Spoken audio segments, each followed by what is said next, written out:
Hey everyone, this is Becky Howie from NatureWiseCounseling.com, and I help busy professionals just like you go from feeling tired, stressed, and burned out to feeling happy, healthy, and fulfilled again.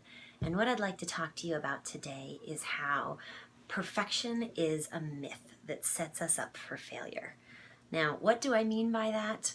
There's an old quote by Voltaire, and this is a little bit of a twist on that quote, but for many years I had a little sticky note that was pasted like right on the bottom of my monitor there because I would constantly get stuck in what my industry would call analysis paralysis. And the little sticky note was an acronym that went PITEOD, and what it stood for is perfect is the enemy of done, which is the twist on the old Voltaire quote about perfect being the enemy of the good, or something like that.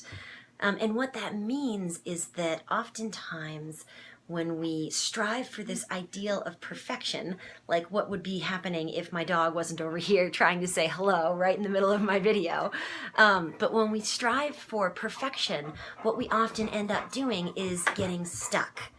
And that leaves us paralyzed, right? We don't actually finish anything. We don't get to the point of done because we're so worried about making something perfect that we never start it, right? We procrastinate in all these ways by spending endless amounts of time reading or preparing or researching or studying for something and not actually doing it.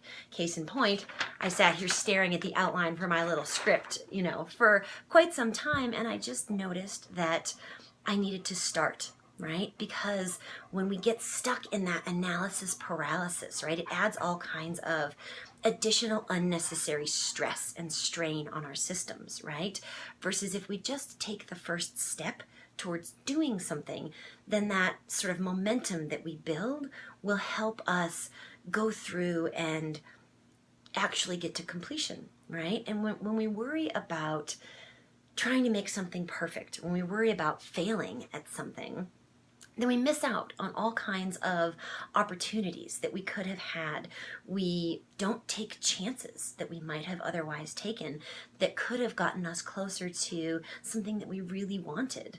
And we become very small, right? When we are afraid of failure, the acceptable range of our experience, the things that we're willing to try, gets smaller and smaller and smaller because we keep eliminating the things that we might fail at, right? That we might not do perfectly, which then just makes our world very small. And so if you notice that this is something that happens for you, that you procrastinate and put things off, and maybe the root of it is because you won't do them perfectly or you're worried about failing, then check out the link in the comments below for my new stress management group that is starting up. The next round is starting in August, and we will talk about some ways to catch and work with some of these stories that are so prevalent in our culture about this ideal of perfection and how to achieve this ideal when ultimately it is an unrealistic goal that sets us up for failure. Because if the goal is perfection, we are never going to reach it, and anything less than perfection we will then sort of chastise ourselves for, beat ourselves over the head with, and end up ultimately unhappy and more stressed out than we were when we started. So if that sounds like you, check out the link in the comments below and sign up for my new stress management group starting in August.